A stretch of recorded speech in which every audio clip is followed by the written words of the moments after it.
शौकत साहब, आज आपने एक प्रेस कॉन्फ्रेंस तलब की, तो क्या इसका क्या एजेंडा था? आपका शुक्रिया।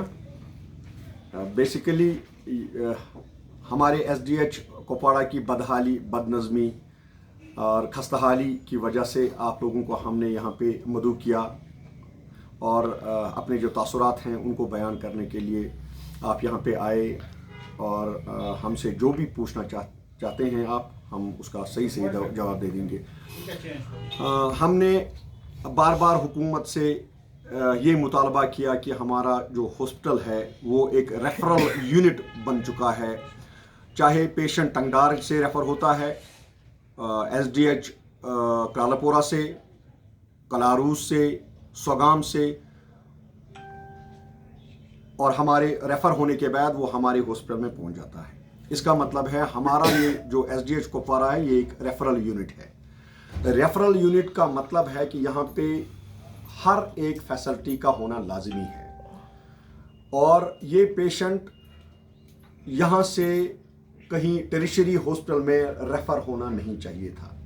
लेकिन बदकिस्मती का आलम यह है कि हुकूमत आज तक हमारे उन जो अपील्स हैं, जो हमारे रिप्रेजेंटेशंस दी हुई हैं, उन पे उन्होंने कोई कार्रवाई नहीं की है और यहाँ पे हमारे पेशेंट्स जो हैं हर लम्हे, चाहे रात हो या दिन हो, मोस्टली यहाँ से रेफ़र होते हैं और जिन मुश्किलात का सामना उनको करना पड़ता है वो हम बयान नहीं कर पा रहे हैं।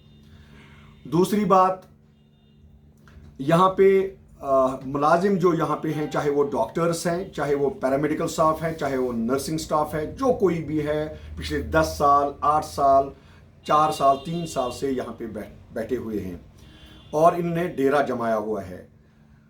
CSR के मुताबिक एक मुलाजिम को एक जगह पे 2 साल देने होते हैं। दो साल गुजरने के बाद उसकी ट्रांसफ़र लाजमी होती है, जिससे इसका एक वाहिद मकसद होता है कि नेपोटिज्म, लॉबीइज्म और करप्शन वो पनप न पाए। इसका सिर्फ यही मकसद होता है। लेकिन जब 10 साल, 8 साल गुजरने के बाद भी मुलाजिम ट्रांसफ़र नहीं होता है, इससे क्या हो जाता है, ये इसको कश्मीरी में हम कहते हैं कि ये मोटा हो जाता है। इसको डीसी फ़ोन करे, एसपी फ़ोन करे, अपना CMO फ़ोन करे कि नहीं आपकी अकाउंटेबिलिटी नहीं है, आप कहाँ हो, ये उनको भी मिसलीड कर लेता है और ये टस से मस नहीं हो रहे हैं। हमारा मकसद जो है, complete reshuffle of all those people who are here, who are longest stayed, who are here since 8 years, 5 years are above, जिससे हमें उम्मीद है कि सिस्टम में एक बदलाव आ जाएगा, एक बहुत बड़ी चेंज आ जाएगी, जिसकी हम मतमनी है, जिसके लिए हम तरस रहे हैं। और हमारे पेशेंट्स जो हैं, खासकर गरीब आवाम जो हैं, गरीब आवाम से वाबस्ता पेशेंट्स जो हैं, उनको एक बहुत बड़ी राहत मिलेगी। यहाँ पे हमारे डॉक्टर साहब अपने क्लिनिक्स पे हमारे गरीब, खासकर गरीब आवाम जो हैं उनको देख के उनसे जब उनकी LSCs या कोई और सर्जरी का वक्त आ जाता है, उनसे कहा जाता है कि नहीं, यहाँ पे कोई सिस्टम नहीं है हमारे इस एसडीएच हॉस्पिटल में, despite we are having every facility there. हमें तकरीबन सारी फैसिलिटियाँ हैं, चाहे वो कलर डॉपलर हो, चाहे डिजिटल एक्सरे हो, चाहे MRI हो, चाहे बाकी चीज़ डायलिसिस सेंटर हो, चाहे ब्लड बैंक हो, चाहे और कोई चीज़ हो, चाहे ऑक्सीजन प्लांट हो, हर चीज़ यहाँ पे दस्तयाब है। और उनको दूसरी जगहों पे, प्राइवेट क्लिनिक्स पे भेजना, ये उनके लिए एक अलमिया है और हमारे लिए भी, क्योंकि हम जिम्मेदार लोग हैं यहाँ पे, हम रिप्रेजेंटेटिव्स हैं यहाँ के, और हमें भी अगर हम इन चीज़ों को उजागर न कर पाए तो हमारे लिए भी शर्म की बात है। हम चाहते हैं कि यहाँ पे BUMS डॉक्टर जो गायनी या कैजुअल्टी में हुआ करते हैं, उनको वहाँ से हटाया जाए। उनका काम कैजुअल्टी में नहीं है, उनका काम गायनी सेक्शन में नहीं है। वो क्या करेंगे वहाँ पे? वहाँ पे तो गायनेकोलॉजिस्ट चाहिए। कैजुअल्टी में तो वो डॉक्टर चाहिए जो वहाँ पे वो पेशेंट्स आते हैं जो इमरजेंसी पेशेंट्स आते हैं। MI वाला पेशेंट आ जाएगा तो BUMS डॉक्टर क्या ट्रीट करेगा उसको। और इससे यही होता है कि हमारे मैक्सिमम जो पेशेंट्स है वो यहाँ से रेफर हो जाते हैं। तीसरा जो अहम पॉइंट है, रात में जो भी मुलाजिम ड्यूटी होते हैं वो ड्यूटी पे नहीं होते हैं, वो एक ऐसा काम करते हैं जिसका बयान करना मेरे लिए मुझे लग रहा है कि ठीक नहीं है, लेकिन यहाँ पे मजबूरी है उसको बयान करने के लिए।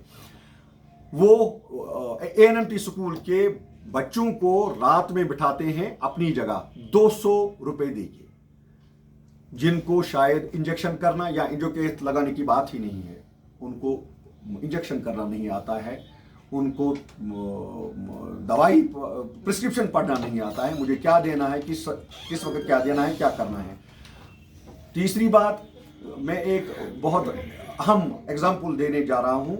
मैंने ये देखा कि गायनेकोलॉजिस्ट एक डॉक्टर जो अपने क्लिनिक्स पे थी, जिनकी ड्यूटी वहां पे थी, और इस दौरान 8:30 बजे एक हायहामा की एक लड़की आती है जिसका पेट में मरा हुआ बच्चा होता है, और वो मरा हुआ बच्चा 8:30 बजे से 4:30 बजे शाम तक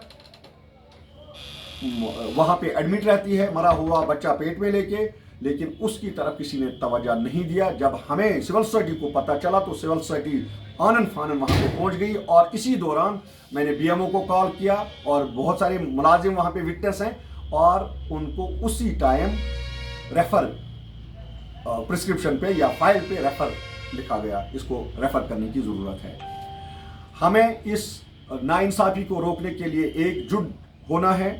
हमने सारे तबका मकतब फ़िक्र के लोगों को आज प्रेस कॉन्फ्रेंस में बुलाया है, और इस मसले का अजाला करने के लिए हमने अहद किया कि हम एक हो जाएंगे, और जब तक न ये मसाइल जो हैं उनका अजाला हो, गवर्नमेंट इसमें संजीदा हो, तब तक हम चैन से नहीं बैठेंगे। और हमने ये भी कहा कि 15 दिन के अंदर अंदर हमारे जो ये डिमांड्स हैं उनको पूरा नहीं किया गया तो हम स्ट्राइक पर भी जा सकते हैं, हंगर स्ट्राइक पे भी जा सकते हैं।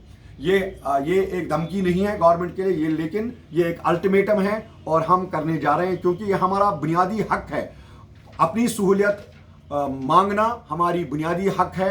हम प्रोवोकेशन नहीं करेंगे, हम हुल्लड़बाज नहीं हैं, हम लीगली तौर सब कुछ लेने की कोशिश करेंगे जिसके हम हकदार हैं।